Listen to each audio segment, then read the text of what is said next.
The Edmonton Elks, they improve to 4-8 on the season as they head down to Calgary for the Labor Day Classic and defeat the Stampeders by a score of 35-20. This is the Green and Gold Postgame Show live from Century Casino Sports Bar and Lounge on your clear choice for Edmonton sports. That is Edmonton Sports Talk. Thanks to those listening on TuneIn, iHeartRadio at EdmontonSportsTalk.com, those watching on YouTube, and for those in the future listening to us on the podcast. I am Matthew Iwanyk. He is Jay Milne.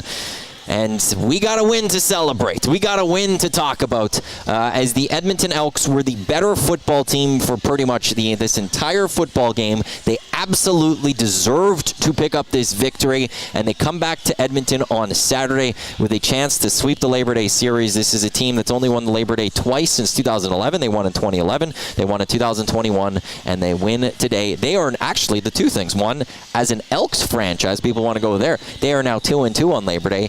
And Calgary last year took the season or the series of Labor Day. It was through 62 meetings. It was 31 for Calgary, 30 for Edmonton, and one tie. The last time Calgary had a lead was year one in 1949. Well, Edmonton makes sure to take that back. It's at least a tie yet again. The Elks next year are looking to make it the Elks record. Jay, your thoughts on the game? Well, as I alluded to in the kickoff show, this was a must-win game, and they got it done. Did they ever? They got it done in all three areas of this game. Defense, balled out. Offense, played good enough to win. MBT actually played one of his best games for the Double E that he's ever played, quietly, I might add. Well, quietly. Matty, he was 25 of 36, I'm just trying to think which yards. one I would put better. That's what I'm just trying to go with. Like, I will say this on MBT. It was a really good game from him. Well, and sometimes... The first half, it wasn't strong, but it was really good. And in the end, I'm just trying to think, I don't know if I'd put a game better than this one from him in his career with this team so far. Yeah, name one. Find one. I can't. There was the Toronto game, which they lost. He was pretty good in that one. Here's the thing, though. We're sitting beside each other, and I said in the third quarter, did you see Macbeth's stat line right now? It was crazy. It was 23 of 33 for 340 yards, no interceptions, and at that point, 2 touchdowns. And now he went on to finish the game with 3 touchdowns, no interceptions, 486 yards passing. Quietly a couple of really big plays. You know, you have the Eugene Lewis 22-yard catch where he loses the football. Tevin Jones picks it up and takes it at 81 yards to the 1. You know, we have a play right at the end where Tevin Jones on that touchdown, just a big play. There's a couple really explosive plays that naturally for everything brings up the stats quite a bit. The one thing I will say about today's game that I feel like if we went back through the last 10 years of Labor Days, I feel like the Elks were on the other side of this, where it's on Labor Day today, the Elks, they got the breaks, they had the big plays, and I feel like historically that's been Calgary. Like, Calgary was marching today. They got the touchdown to get it within 1. There was the punt, and then it was the throw across the middle to Eugene Lewis. Fumbled in the past. This was last year. If this was 6 years ago. The Stamps are picking up that football. They get the ball in the red zone. They're scoring. They're tying that football game. Today, Tevin Jones picks it up, and they're at the 1. Right? They had the breaks go their way, which I can't recall when that would have last happened for this team on Labor Day. And that's the saying, good to be lucky, lucky to be good. This team was good today. This team was in charge from start to finish, and they got the luck because of that. I circled puck luck. I mean, in hockey, sometimes around the net, the bounces go your way, you stuff one home. The Double E finally got a taste of the opposite side of what they've been dealing with earlier this year. They didn't get the breaks. They didn't get the bounces. You can just go this year. Yeah. Like, you don't even have to go back several years. I was going just Labor Days, but yes. Shoot, go back to week 1, week 2, week 3. Bad bounces, bad breaks, bad thing. You know, this was the other side of it, and it was a dominant performance by all 3 facets of the game. offense, defense, special teams. 4 rouges, Matty. 4 rouges. We're talking rouges. Well, not the best performance from Team Faithful when you come in, everyone's expecting, and he makes his first kick, but then he does miss one. So he goes 1 for 2 today. He made from 44. Missed from 29. That's the issue. Yeah. Like, you can't miss from a 29. This was the problem with BD, too. Now, good thing today the Elks dominated this. Yeah, We don't have so to focus who too much cares? on that. Nobody's going to talk about it. Nobody will and nobody should because your team won. Yeah, today you don't have to talk about it, but going into Saturday, do you have any confidence in the kicking game? Well, I haven't had confidence all year, so I guess that my case rests, sir. It doesn't, whatever. They're terrible kickers, both of them. I mean, not consistent. I would go back to Faithful, give him one more shot. Well, you have to. Well, no, you don't have to. You do. You spend more money on Beatty. You could be like, well, you're not good enough either, so we're going to go to this guy. But I'm done with kickers now. Yeah, this kicker talk. We spent more time on this show talking about kickers than we have quarterbacks, I think, which is staggering. Parish Jewelers inbox 780-218-9999, or you can jump into the nasty chat. In the Parish Jewelers inbox, Shaggy in St. Albert. MBT is fool's gold. D gets credit for this week's win. Better see Ford back starting once he's 100%. In Ford we trust. In MBT, cross your fingers and hope maybe it works out. Don't want to live in Matthew's nightmare of MBT remaining starter and mismanagement of Trey Ford out the door. Fool around with Trey Ford's status and Ford not signing here. And your mercenary average QB is not here next year as well.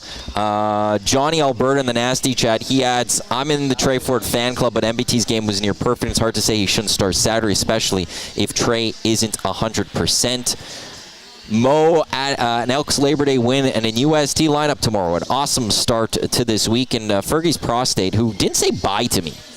Maybe he didn't. He gave me a big hug. He goes, I got home from the casino and celebrated with a Big McMahon. Just doesn't say bye. I looked at Andrew, I'm like, because she moved over to sit next to us where Fergie was sitting. I'm like, did he leave? And she says, yeah. So thanks for saying bye, Fergie. Thanks for saying bye. Maybe finally a win on Labor Day game, and I'm in Atlanta for the rematch. What were you going to say? Maybe he doesn't like you. I don't think he does. He said it on the Hangout the one time. That he doesn't like you? Yeah, pretty much. I don't. That's basically what he said. You could ask him.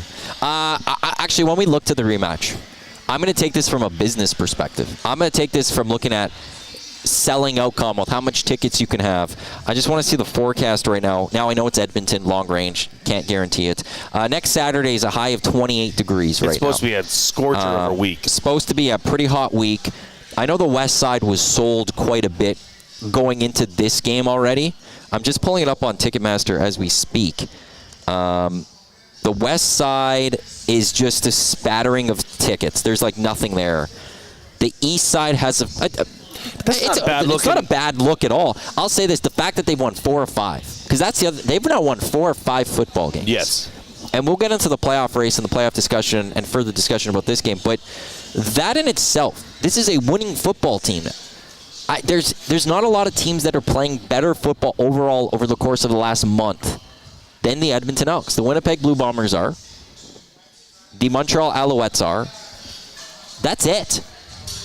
Ottawa just gets destroyed against BC. BC won their first game in 4 games. Saskatchewan's reeling. Calgary does not look like a good football team at all. They finally have proven it to me that they're not a good football team.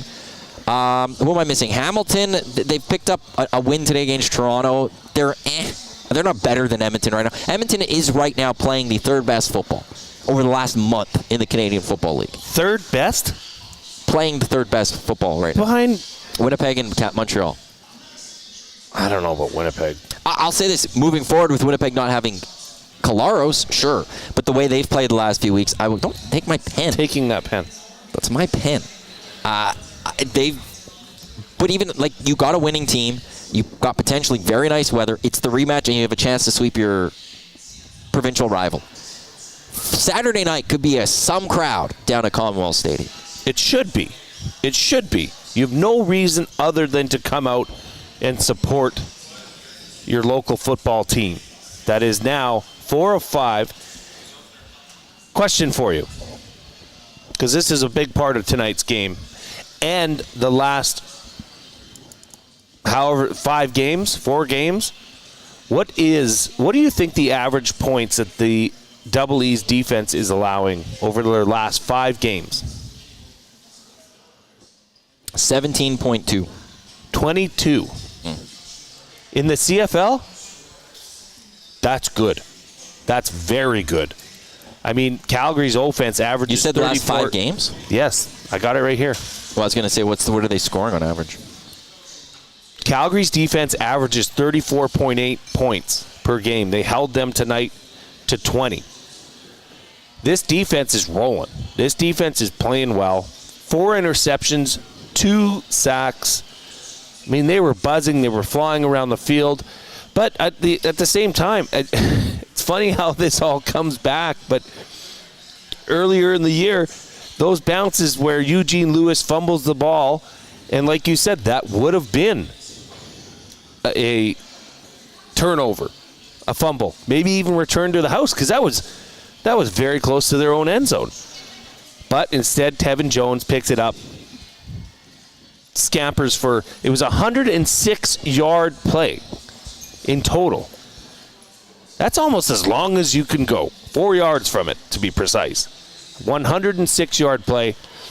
And, I mean, we have to talk about Tevin Jones. I mean, 5 targets, 5 receptions, 208 yards. I mean, that's phenomenal. That's great. And you need some sort of performances like that. Javon Leake, Kevin Brown, they ran the ball. The 2 of them combined for 19 carries, averaging just over 5 yards per carry. That's winning football. With a defense that's playing and giving you the ball back and taking the ball away. That's the key. There was moments in this game where it looked like the Stamps were coming back. They would get it within 7. They started marching. Happened a few times. But the defense then took the ball away.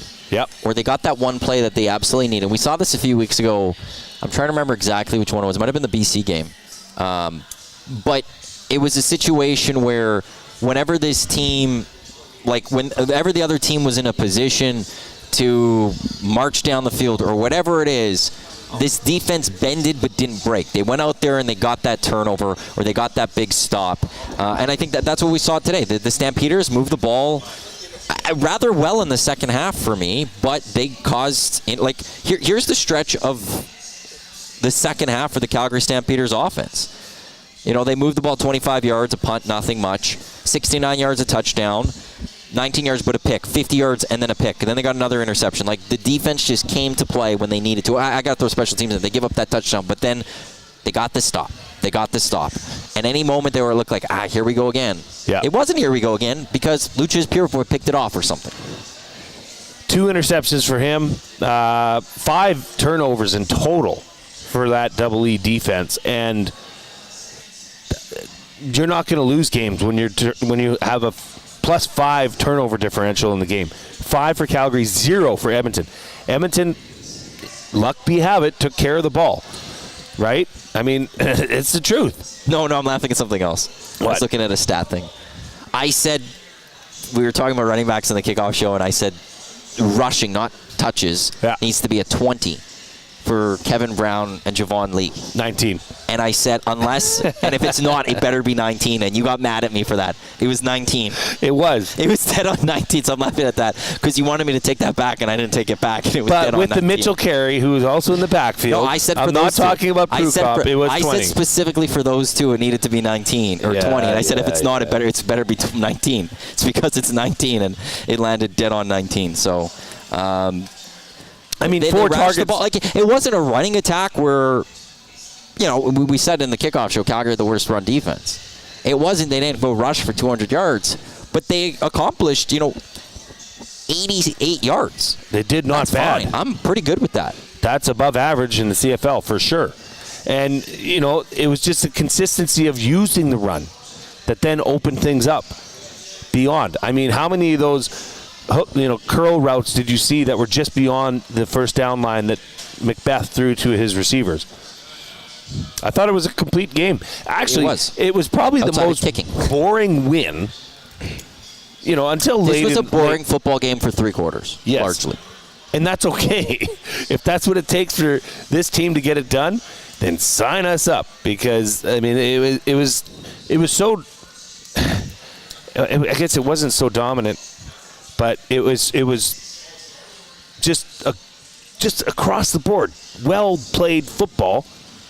That Calgary looks bad. Hopeless from halfway through the first quarter. Now, I think the Elks still remain at the bottom of the CFL West division. Not to mention those god-awful jerseys. They do.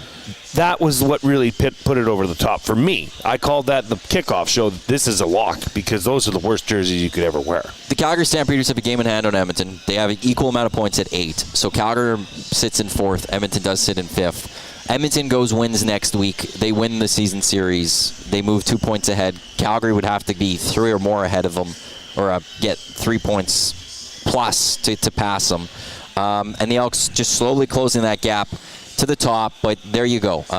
This was a big win. They get that chance to sweep the Labor Day series. In the Nasty Chat, Dustin with the Y, who was here, took down 2 Ukrainian platters today, he mentioned. I saw it. I witnessed it. I had one. It was delightful. Follow me on Twitter. Check it out, at Jason Milne. You'll see the picture there. It was delightful. I gave you a bit of the cabbage roll. Yeah. Not bad. It was good. Not bad. Yeah, it was pretty good. It was easy. I could see, as a fellow Ukrainian Dustin with the Y, yeah, you should be able to take down 2 of those. Well, he alluded when the plate came out, he's like, oh, so this is the appetizer for Ukrainians. Yeah, that wasn't... And then he finished it, and then he said, bring on another one. Let's do it. So I'm proud of him for that. I thought that was a little more amorous. I was happy with one. But you were nice enough to share your beautiful nachos that you and your parents had. Me? Your mom. Yes. Yeah. Let's get the proper. Your mom. I did not invite you down to eat any of those nachos. Your mom bullied me. She said, you get down here and you eat this. Yeah. No. And I was happy to. Those were delightful nachos. I will say this quickly, because we're at Central Casino Sports Bar and Lounge, where we've been all year. If you're just tuning in, Matt Iwanyk, Jay Milne, Green and Gold Postgame Show here on Edmonton Sports Talk. I got... Well, with my parents, because they were here, we got the big team nachos. Because you get individual nachos. Somebody next to us did get that. Which fellow there. It was a good portion for a single person. We got the team version, massive. It was on a nice pan. It's like on a cookie sheet. We got it with the smoked brisket. Delightful. It was amazing. I still have a little bit of leftovers in my car to take home. Oh, they gave you the leftovers. Of course I get the leftovers. I think my mom's not going to give me the leftovers. So it's that was delicious. You had the Ukrainian platter, which is on special on Mondays. I've been waiting all year for this. The loaded burger, I've had it once, but it was last year, so it's been a while. I forgot how good that looks. It looked good. I forgot how good that looked. Everybody here was eating it. I'll say this right now. The menu at Central Casino, it's as good as the Elks played today. Whoa. Boom. Just throwing that one out there. A Bootski in the Nasty Chat. Kudos to the resurgent O-line as well. I got to give a lot of credit and I was wrong with the O-line this year. I thought going into this season, that was a big concern of mine. And early on, it didn't look there. Like it was there. Have we talked about O-line in weeks? No, which is a great thing. 100%. We're not talking and even the last 2.5 weeks as MBT has started again. By design, we're not talking about him under pressure. We're not talking about him being sacked. We're talking about this O-line opening up holes for the run game and also protecting the quarterback. So full credit to that offensive line. And right now, I was a bit wrong. Can I throw out a little bit of a controversial do you want to go do I'm wrong victory lap? No, I don't. Just those are just for when you... I was completely right on Trey Ford, and I stand by it. And this doesn't happen if Trey Ford doesn't start. Before I get to Blair's message in the Nasty Chat. Actually, I'll first get to that one, then I'll ask. The offense is insane. 2 good QB, 3 good running backs, a top wide receiver core. They just need to finish better. This could have been over early instead of with 2 to go. Okay, here's the question I have. How much credit does Chris Jones get for building this football team?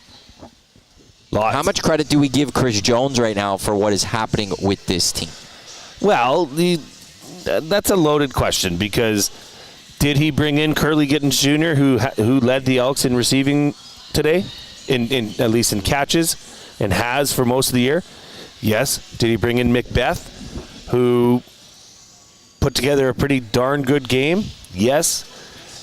But he was never able to motivate them and move them in the right direction at the same time. So could we give credit to the GM Chris Jones and not head coach Chris Jones?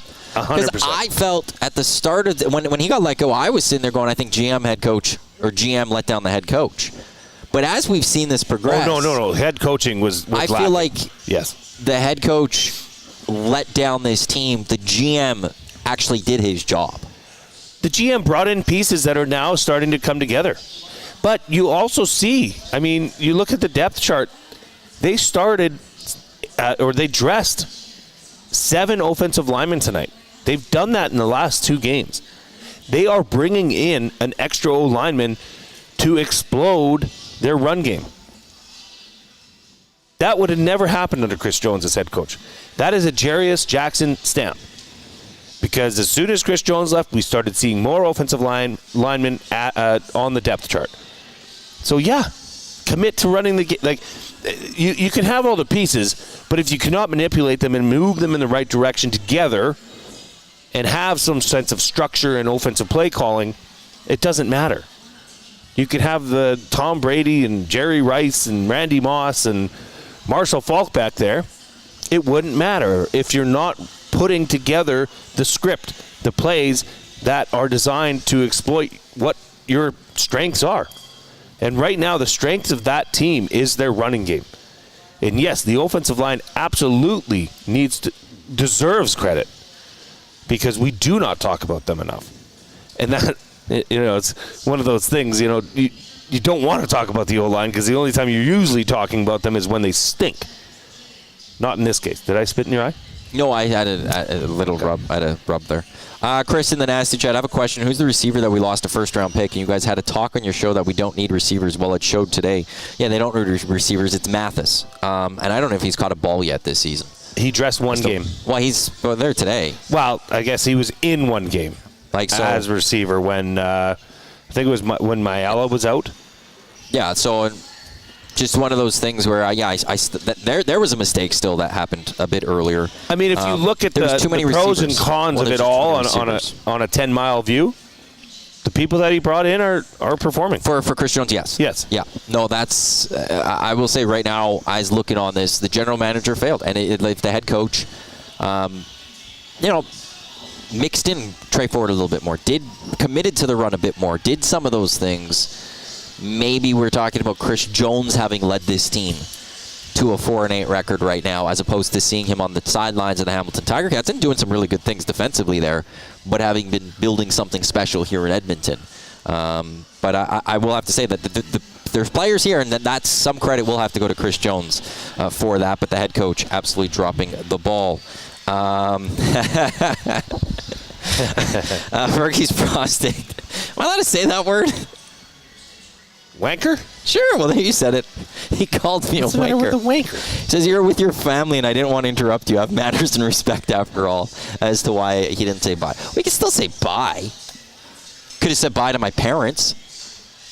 I'm just messing with you. He's great. I love Fergie's prostate. Everyone. Andrew was here. We had Ken here with his buddy. Sheldon, Liquid Beaver, was here. I saw. Yes. Who am I missing? Because Dustin with Y, Rip City showed up. I said Andrea. No Sandy, though. No Sandy. I'm a little concerned. Well, no, because he told me last week he was going to be in Calgary with his son. Because his son's down there. And we mentioned, hey, you should go to Labor Day. And he thought, maybe, I don't think he was going to. But he's like, maybe I should. So that's where he was. Maybe he was the reason they won. Maybe he was there. Maybe he was there. By the way, when you were talking about the points allowed over the last 5 games, yeah, points scored over the last 5 games, averaging almost 35 points per game. Well, when you're averaging 35 to 22, and you're averaging 22, I'll tell you. Do you know what that could get you? A Grey Cup victory. It's a recipe for success. That was part of my poll. That was the poll at the start of the day on the kickoff show. Stealth into the Nasty Chat. I want to say this, but it's amazing how our defense has looked when our offense can actually move the ball and gives our defense a break instead of having a defense and looking bad because of the offense. And we talked about it on the kickoff show how important it was to go score points in the third quarter. And part of that being you need to go move the ball so your defense can be off the field and rest a little bit. Well, when we take a look at the third quarter battle today, the Edmonton Elks win, or it's a tie, 7-7. But they put up points. But you put up and points they didn't allow triple that. They didn't allow 21 and only put up 7. The Elks had 2 drives, full drives in the third quarter. The Stamps had 2 full drives in the third quarter. That was it. That was it. So the defense got a rest. Yeah. The offense moved the ball in those 2 drives. They marched 91 yards on 14 plays. That's a great number. Seeing 14-play drive, that makes hard to. It's hard in the CFL. But that's impressive. They had 2 double-digit drive plays, or play drives. Yeah. They also then had a 3-and-out in there. But you want to march the ball for 91 yards on 14 plays. That defense is rested. Two drives that the defense had to contend with in the third quarter. 35-25 time of possession. Yeah. I mean, I don't know what to say. It's a recipe for success.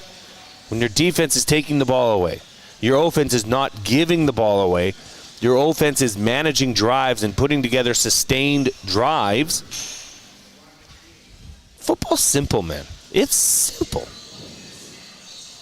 It's simple. Put together a drive, run the ball, defense take the ball away. Balanced attack. Balance it. If only.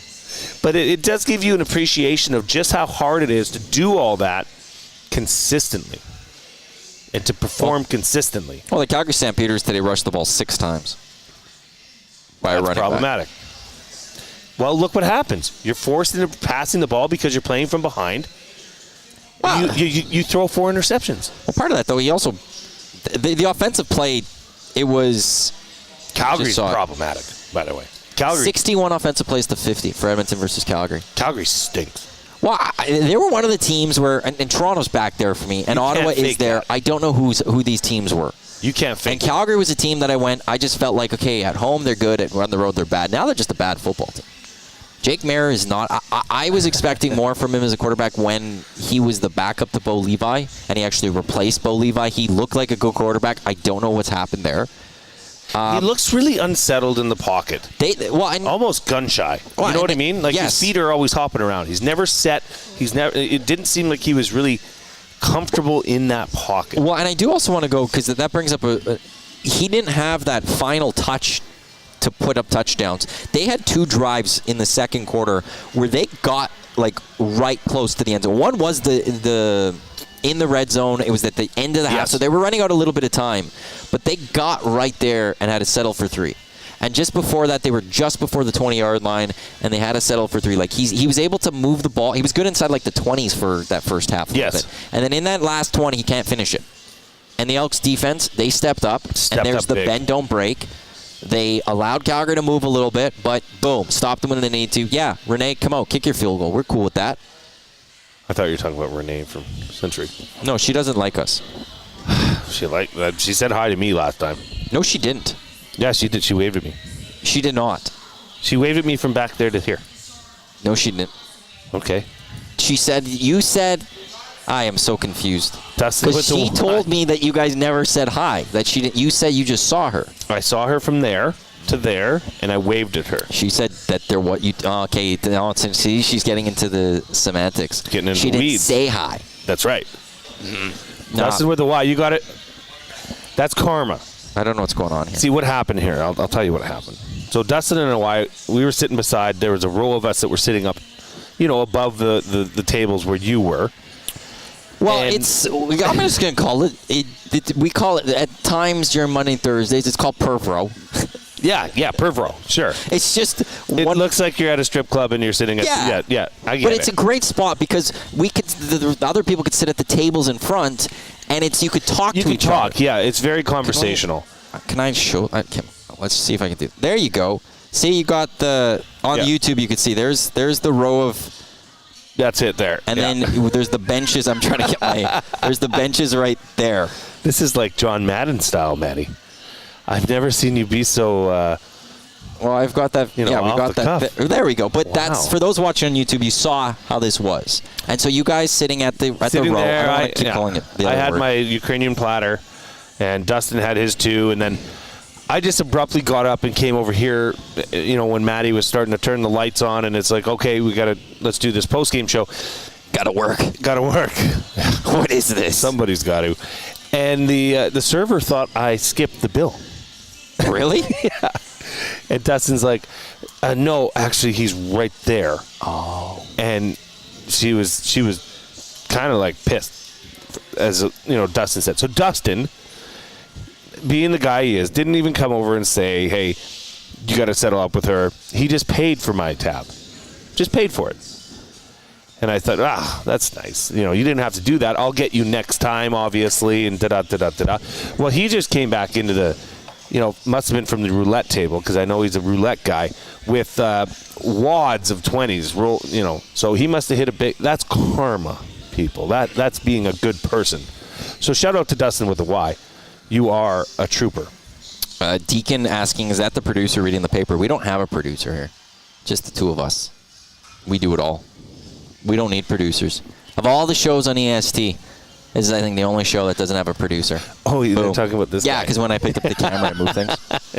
He has no clue. Probably reading the horse races, didn't have a clue Jay and Matt were filming. Yeah, that's actually very accurate. Well, the camera's right here. You could see, and look at this wall, like these walls of TV. It is a great spot. I was watching a little bit of the college football game. Yes. I don't know what's going on in that game, but Florida State was not looking good to start. Seminoles down. Boston College looked great. That's good for my U. Got to win the ACC. Yeah. They've never won the ACC, ever. No, ACC, SMACC. They stink. Who's your team? Oh, you're Michigan. That's right. I forgot. I'm a man. Big blue. Let's roll. Full of cheaters. Full of cheaters. Hey, if you ain't cheating, you ain't trying. That's what I've always said. But it was interesting. Oh, yeah, but Eric's going to be here Monday, Thursdays for Monday, Thursday Night Football with the NFL. Guarantee Renee will be there. She won't come say hi to us. Wow.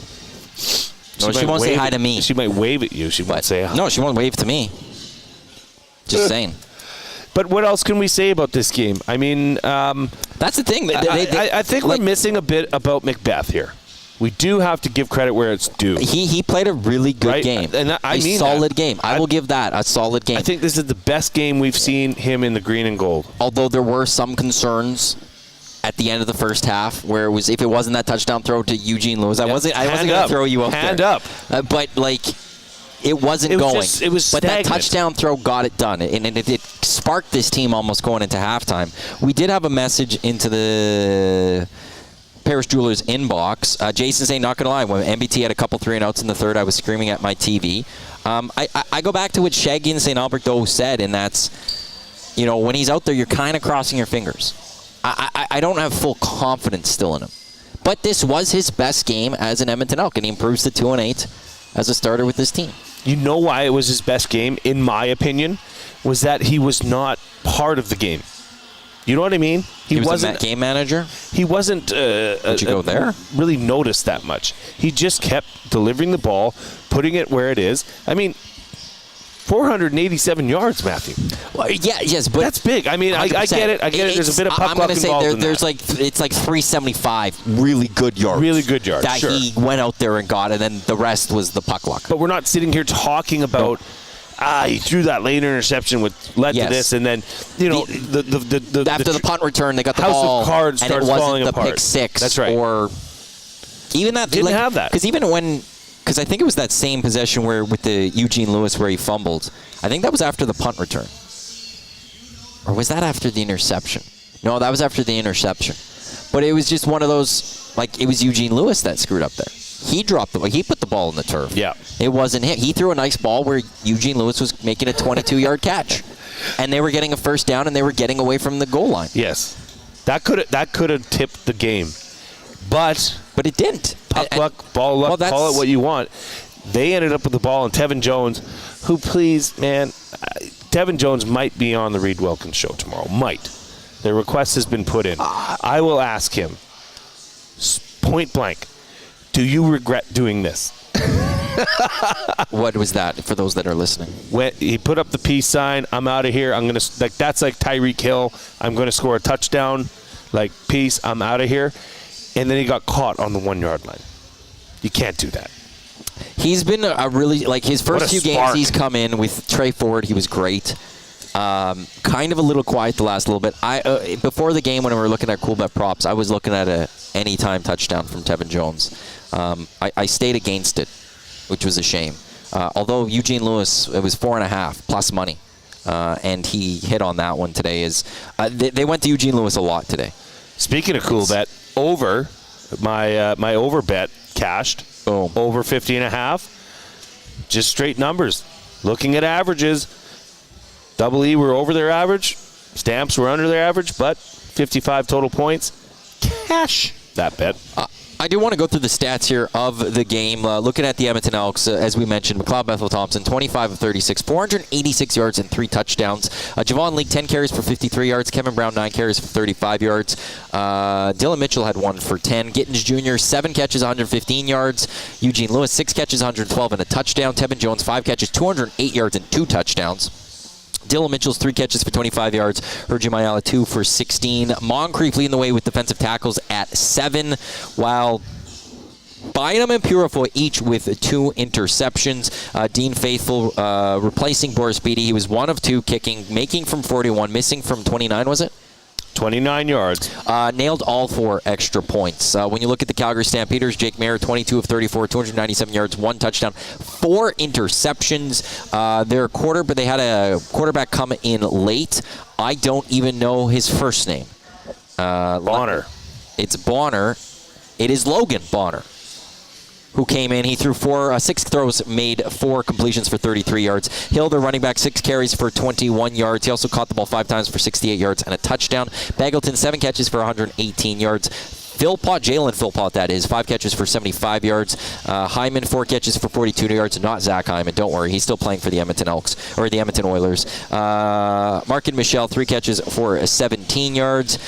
Dozier had 7 tackles leading the way, and kicking-wise for them, Rene Paredes, 2 for 2, as well as he made his 2 extra points. There's your stats as the Edmonton Elks improved to 4-8 on the season, 35-20. When we look at the CFL stats, or the standings, I should say, they have equal amount of points with the Calgary Stampeders, both at 8, although the Stamps have a game in hand. Saskatchewan is at 12 games played with 11 points, so the Elks are 3 points back of 3rd place in the West. 4 points back, first and second, as Winnipeg and BC are both at 12 points. I dropped my pen, so I just got to quickly go pick it up.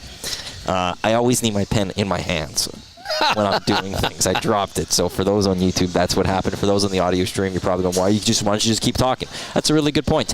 And as we look towards next week, too, okay, what do we have here? All the West teams are playing.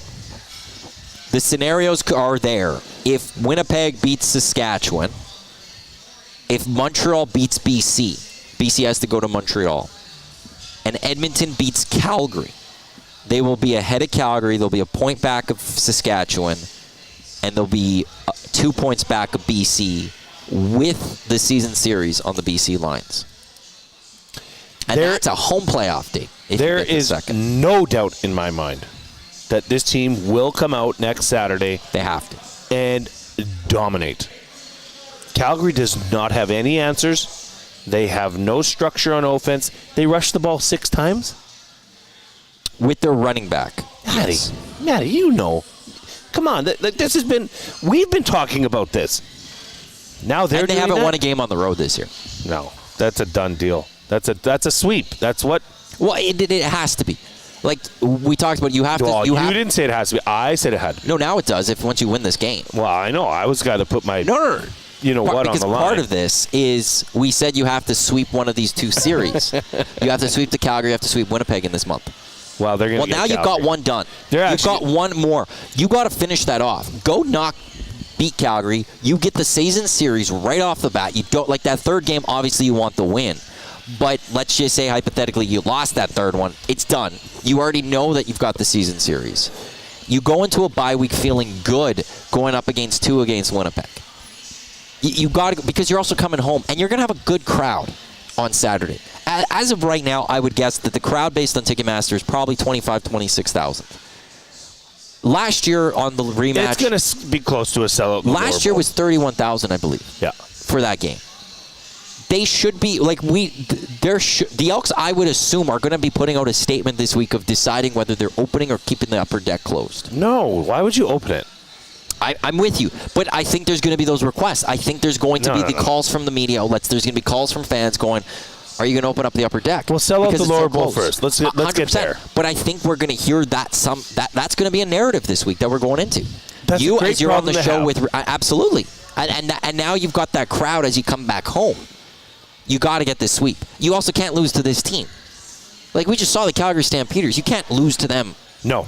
6 days later, whatever it is, 5 days later. They're doo-doo. Yeah. But look at this, though, Matty. If you look at the completion percentage between McLeod Bethel Thompson and Jake Mayer.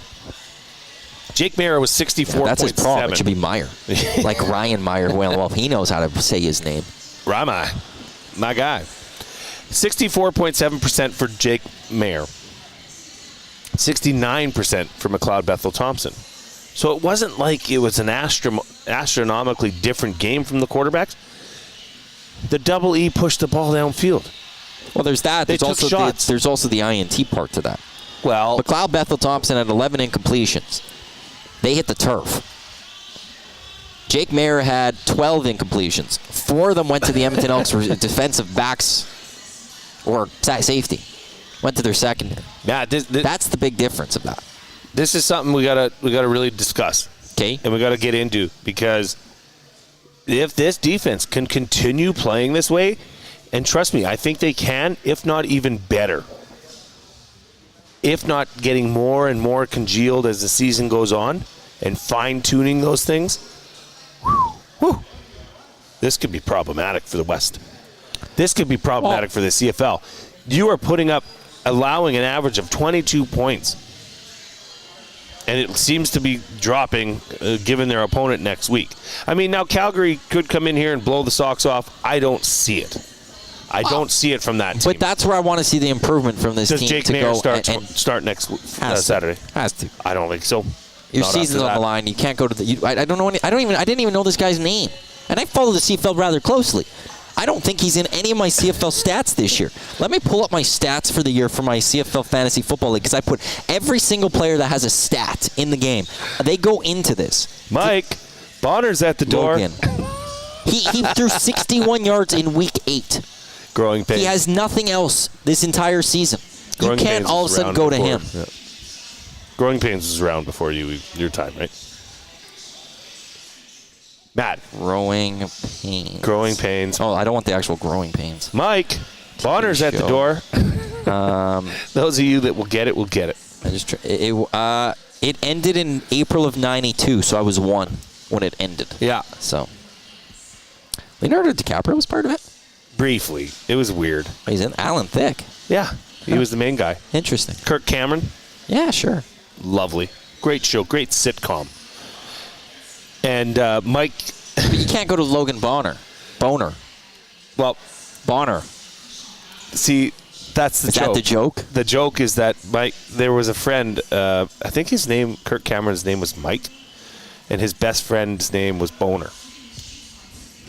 And Alan Thicke, the dad, you can Google it, YouTube it, it'll be the first one that comes up. Mike, Boner's at the door. So maybe we can make T-shirts for next. When he can't start. When Bonner starts. If you're trying to turn the season around, the season's over. Well, you can't. It's not yet. You're still in 4th. Edmonton is still in 5th. So your season isn't over. They don't have Trey Ford sitting behind them right now. I know, but if you look at the body of work that they have and the team that they have, is just not good enough. Sure, you can't do it on the rematch. Right. Mayer has to start. That's a good point. If they lose, then maybe it's... Okay, fair point. What do we have this guy for? Yeah, I'll accept that. Because what do they have after that? After Edmonton? Because they still have the game in hand, too, on Edmonton. They get Montreal. They need next week. You get Montreal after that. Then you get Saskatchewan. That's a winnable game, potentially, depending where Saskatchewan is. Then they get a bye. Then they get the BC Lions. And they get the Edmonton Elks. And they get the Ticats. Oh, that's a rough stretch for the Calgary Stampeders. Babbage stash in the Parachuters inbox. Triple header Saturday. Holy smokes. What a time to be alive. Because the Canadian Football League, now that the NFL is back, games are only played Friday or Saturday. I do have a complaint about that. Going forward, the rest of the season. It does include games on CTV, which is better for the Canadian Football League, better exposure. I don't think there's any other. I don't mind that, Matty. No, given the fact that the NFL is back in action. No, they did do it right. This is the only reason They have the game. They do play one Monday. Ottawa, Montreal, Thanksgiving Monday. Lovely. That I want. And I think the CFL should be making that a regular thing where there should be a doubleheader that day. That game's at 11 o'clock Edmonton time. There should be a game at 2:30, and then we watch the Monday Nighter at 6. God bless you.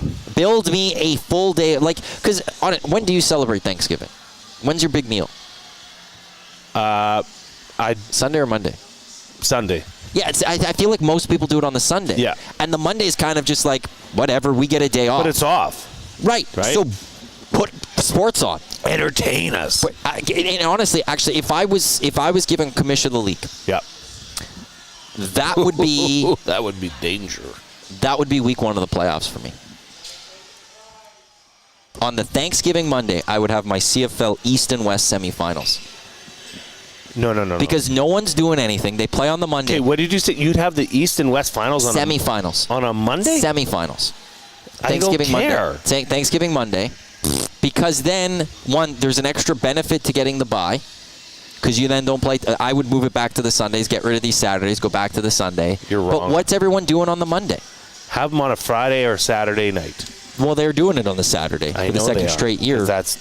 I would have the first. What most people would want. I would have on that Monday. I would have it because no one's doing anything on the Monday, anyways. And on top of that, the Grey Cup's only 2 weeks away. It's going to always be nice weather for Grey Cup, pretty much. But yeah, so the schedule is Friday, Saturdays. We get a triple header next week. We get the BC Montreal on the Friday. Who cares? We get Toronto, Ottawa on the Saturday, Saskatchewan, Winnipeg, Calgary, Edmonton, which is 5 o'clock down at Commonwealth Stadium. Are we going to go there? We could. Do you want to? We could. I don't know. Yeah, maybe. I'll say this is going to be pretty busy down there, getting down there for us during the game and stuff. Yeah. I'll have to play it by ear, see how the week goes. What if we broadcast from the media room? We're not allowed. We're not allowed. I know. We're not allowed. We're also supposed to be at Central Casino. A little bit of Casino. conflict of interest. Supposed to be here. Jay, Big Blue is going down to the Longhorns next Saturday. Dustin, with a Y, I didn't know you were a Texas Longhorns fan. But they will. How do you do that? Horns up. Anything can happen with Michigan this year. They lost a lot of key players last year and in the offseason. So lost the coach. Yeah, kind of a big deal. In college, it very much is. It is, yeah. But their coach that they've got seems like a real rally the troops kind of fella. No Miami Hurricanes.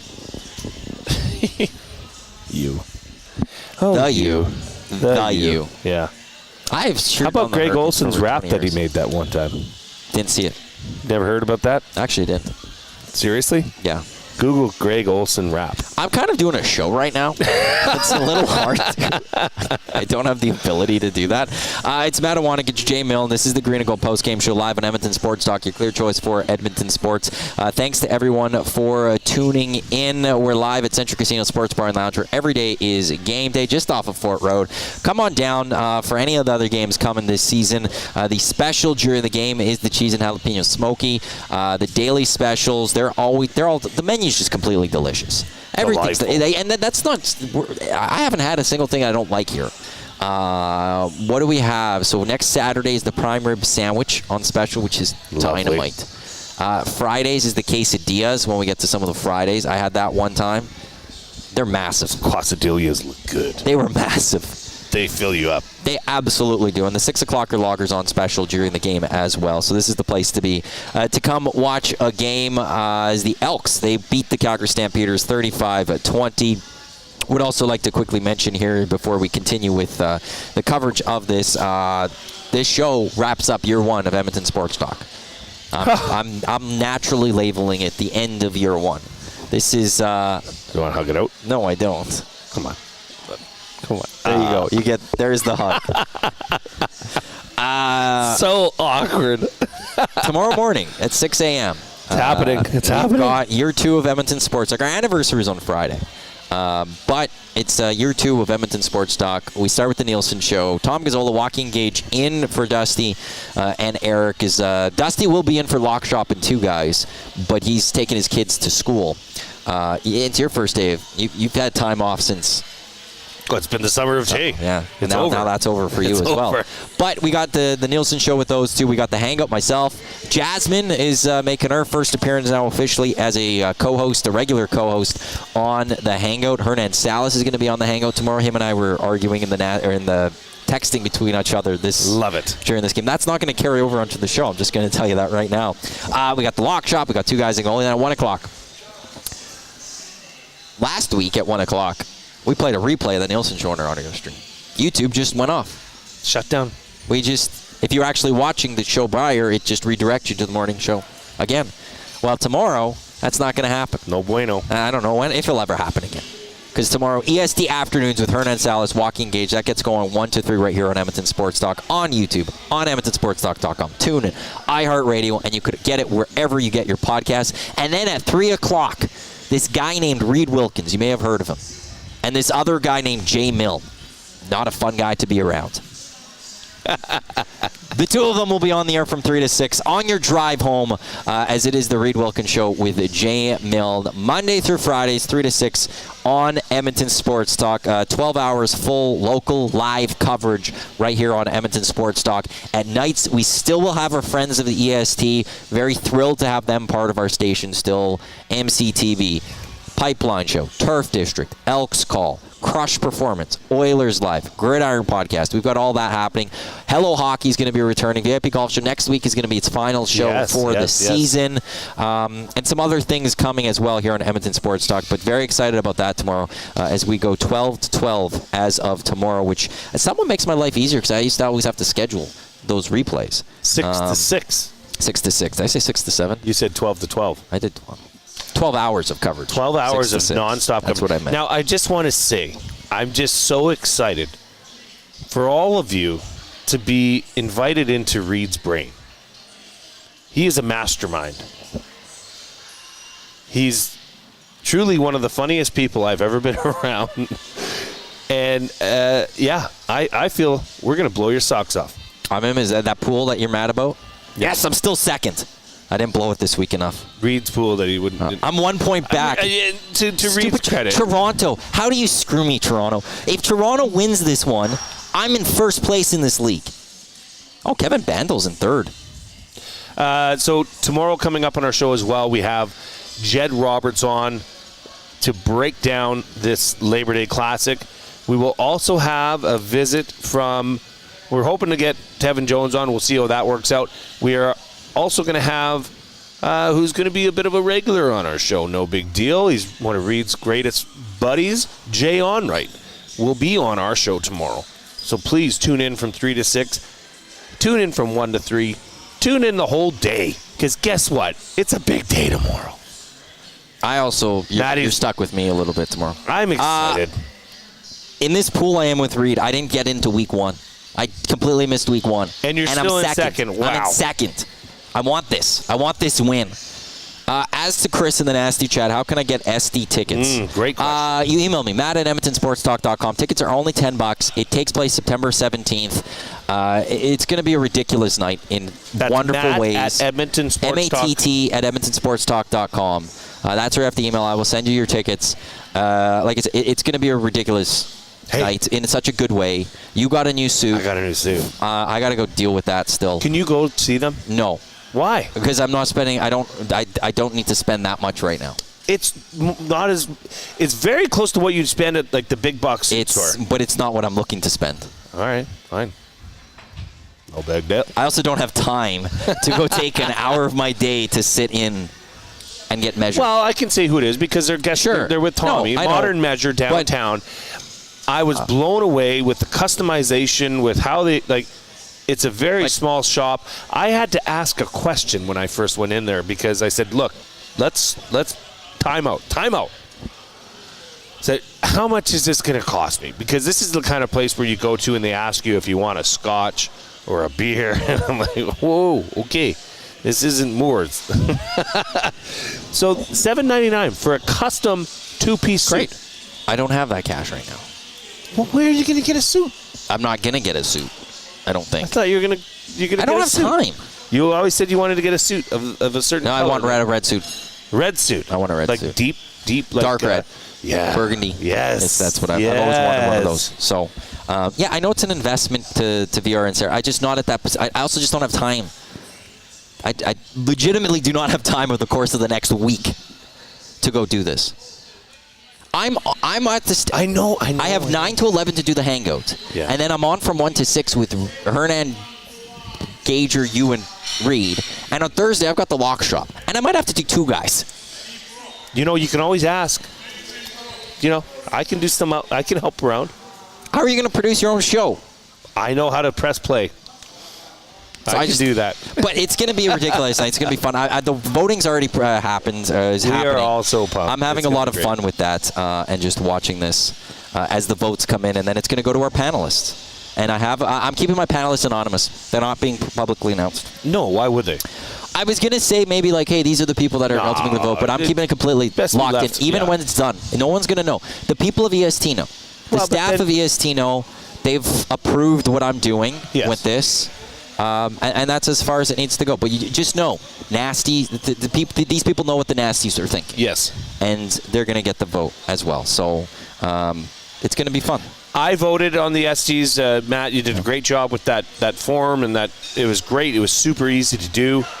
I was shocked at how many moments and how many walkouts, and it was just incredible to see that in one short year how many moments have been made. Well, and we actually didn't even keep track as well as we should have.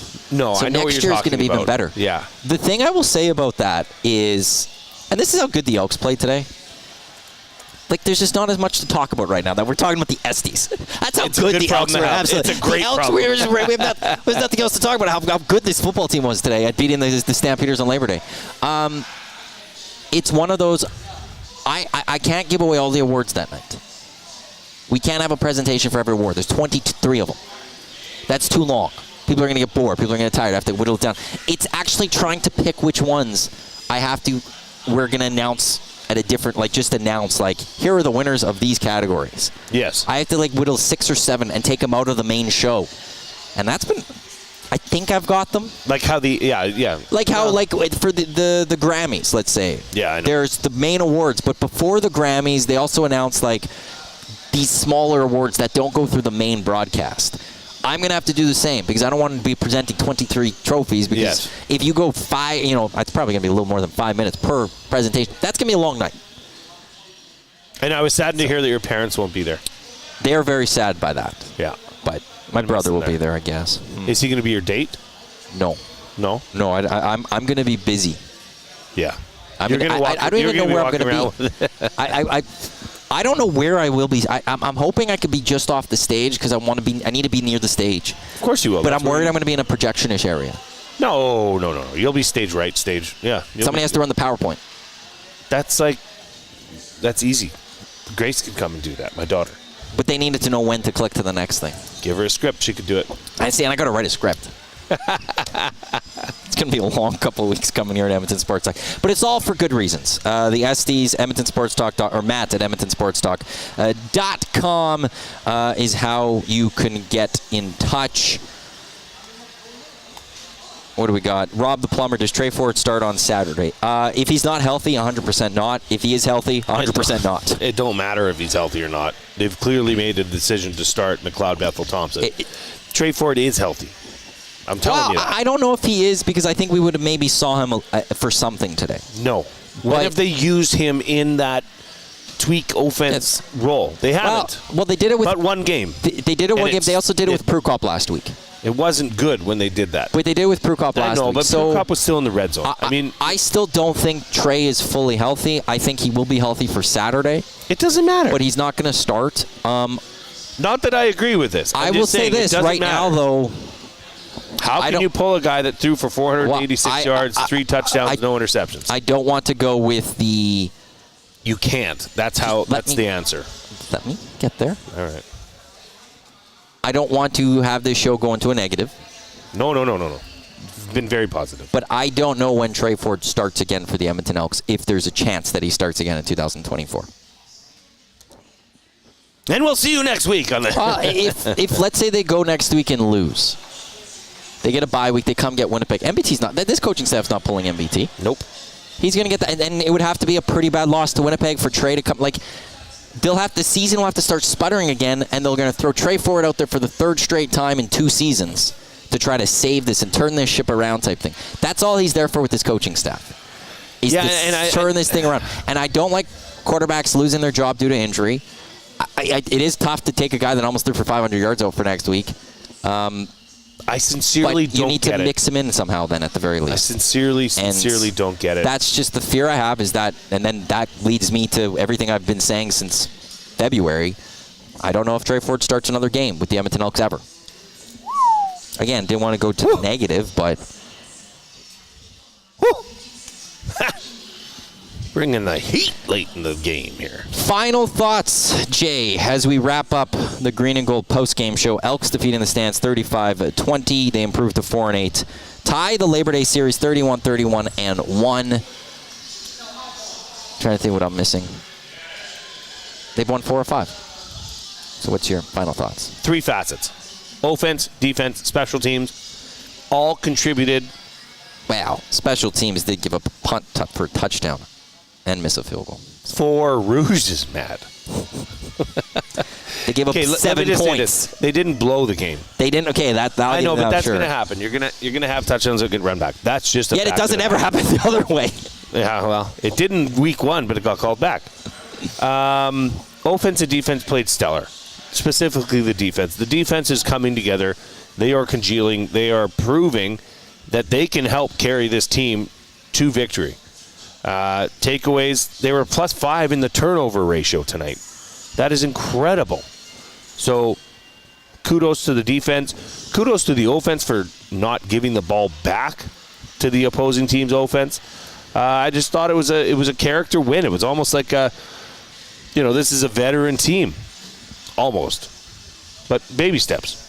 Next up for the Edmonton Elks, it is the Labor Day rematch at Commonwealth Stadium on Saturday. That gets going at 5 o'clock, which means the Green and Gold kickoff show live right here on Edmonton Sports Talk, your clear choice for Edmonton sports with Jay and myself. We get going at 4 o'clock live from here at Century Casino Sports Bar and Lounge, where every day is game day next Saturday. Perfect spot. You can watch football. If you're not heading down to the game, maybe it's sold out at 31,000. They don't open up the upper deck, and you have nowhere else to go. You come to Century because it's also college football. And I can't, actually, part of me doesn't want to go next week because we get the CFL game on the main TV, and I just get a bunch of college football around it. It's glorious. It's glorious. That's maybe not good for me to be. And then I got the ponies over here. This is like my home now. It's going to turn. I'm just going to live here from 10 until midnight every single day. But come on down to Central Casino at least some point this season and come join us. We always have a nice crew of nasties that shows up as well. Tomorrow here on Edmonton Sports Talk, your clear choice for Edmonton sports. The Nielsen Show, Hangout, Lock Shop, 2 guys and a goalie. EST Afternoons with Hernan Salas and Joaquin Gage debuts. The Reed Wilkins Show with Jay Milne debuts. We go 6 to 6 as of tomorrow as we launch year 2 of Edmonton Sports Talk. And I'm just going to throw this out there for those watching right now or listening. On YouTube tomorrow, a little bit of a surprise. A little bit of a treat as we go into year 2 tomorrow. So stay tuned tomorrow for that. You'll know what I'm talking about. You'll know it. When you see it, you'll know what I am talking about. On behalf of everyone here at Century Casino, on behalf of Jay, I'm Matt. Thanks for tuning in to the Green and Gold post-game show. Elks defeat the Stamps 35-20. Enjoy the rest of your Labor Day Monday. I will chat with you tomorrow on the Hangout. Jay will talk to you tomorrow on the Reed Wilkins Show with Jay Milne. Have a great night. Boom. Oh, my mic's still live. Hi, everyone on YouTube.